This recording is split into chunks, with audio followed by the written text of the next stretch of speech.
गिलगित बल्तिस्तान में एक और हुकूमत ने अपने 5 साल पूरे कर लिए और अब 2026 में नए इंतखाबात होंगे। गिलगित बल्तिस्तान लेजिस्लेटिव असेंबली 2009 के ऑर्डर के तहत वजूद में आया, लेकिन इससे पहले जीबी किस आइन या कानून के तहत चलता रहा। आइए जानने की कोशिश करते हैं वो लीगल फ्रेमवर्क जिसके तहत गिलगित बल्तिस्तान 1 नवंबर 1947 की आज़ादी के बाद चलता रहा। सबसे पहले हम बात करेंगे फ्रंटियर क्राइम्स रेगुलेशन FCR की। FCR क्या था, कहाँ से आया और जीबी में क्यों इम्पोज किया गया और इसके जीबी के लोगों के ऊपर क्या असरात मुरत्तब हुए। 1867 में ब्रिटिश इंडिया ने मर्डरस आउटरेजियस रेगुलेशन पास किया। फिर 1873 और 1877 में ये रिवाइज होता रहा, जिसे लोग गाजी एक्ट भी कहते थे। काफी चेंजेस के बाद 1901 में इसको एक्सपैंड करके FCR की शक्ल दे दी गई, जिसे हम फ्रंटियर क्राइम्स रेगुलेशन कहते हैं।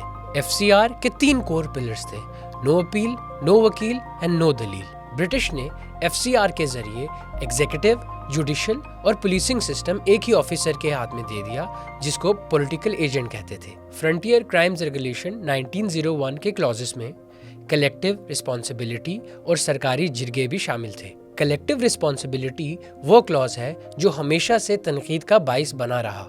इस क्लॉज के तहत एक शख्स के जुर्म को पूरा खानदान, रिश्तेदार या उसका कबीला भुगतता था। अगर किसी कबीले की जमीन पर लाश मिल जाए तो जुर्म का जिम्मा भी उस कबीले पर डाल दिया जाता था। FCR ने जिरगा, जो एक पुराना पश्तून कल्चर का इंस्टीट्यूशन था, इसे सरकारी जिरगा बना दिया। पॉलिटिकल एजेंट जिरगा का फैसला एक्सेप्ट, रिजेक्ट या फिर दोबारा किसी और जिरगा को भेज सकता था। कई केसेस में तो प्रोसिक्यूशन के विटनेस को ही जिरगा का मेंबर बना दिया जाता था। जूरिस्ट के मुताबिक इस क्लॉज से पूरा जस्टिस सिस्टम एडमिनिस्ट्रेशन के कंट्रोल में था। गिलगित बल्तिस्तान ने 1 नवंबर 1947 में खुद को डोगरा राज से आजाद करवाया। 16 दिन की सेल्फ रूल के बाद पाकिस्तान के साथ इल्हाक किया। पाकिस्तान एक नई स्टेट थी और गिलगित बल्तिस्तान के लिए कोई तैयार एडमिनिस्ट्रेटिव मॉडल नहीं था। रीजन की जियो स्ट्रेटेजिक इंपॉर्टेंस बहुत ज्यादा थी, इसलिए पाकिस्तान ने एक ऐसा सिस्टम चूज किया जो सेंट्रलाइज कंट्रोल दे, जो कि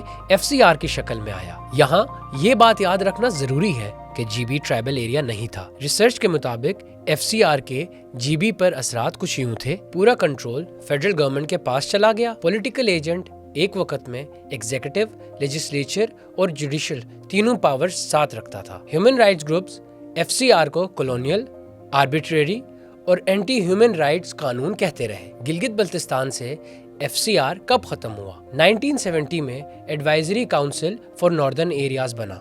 1975 में जुल्फिकार अली भुट्टो के दौर में लीगल फ्रेमवर्क ऑर्डर आया और FCR एबॉलिश हो गया। कानूनी माहिरीन का कहना है कि FCR सिर्फ एक कानून नहीं था, ये पूरा एक एडमिनिस्ट्रेटिव कंट्रोल सिस्टम था, जिसका असर गिलगित बल्तिस्तान की सोसाइटी, पॉलिटिक्स और जस्टिस पर गहरा रहा। साबिक chief justice of Pakistan justice Robert Cornelius का समंदर वर्सेस द क्राउन के केस में FCR के बारे में ये रिमार्क्स हैं: and I quote, obnoxious to all recognised modern principles governing the dispensation of justice, यानी तमाम तस्लीम शुदा जदीद उसूलों के बिल्कुल खिलाफ है, जो इंसाफ की फराहमानी को कंट्रोल करते हैं। गिलगित बल्तिस्तान की कॉन्स्टिट्यूशनल हिस्ट्री ये बताती है कि एक रीजन जो खुद आज़ाद हुआ, उसे फिर एक कॉलोनियल कानून के जरिए चलाया गया। रिसर्च हमें बताती है कि FCR का असर सोसाइटी, पॉलिटिक्स और जस्टिस पर गहरा रहा। अगली वीडियो में हम देखेंगे कि FCR के बाद गिलगित बल्तिस्तान को किस कानून के तहत चलाया गया और कॉन्स्टिट्यूशनल वैक्यूम को कैसे पुर किया गया।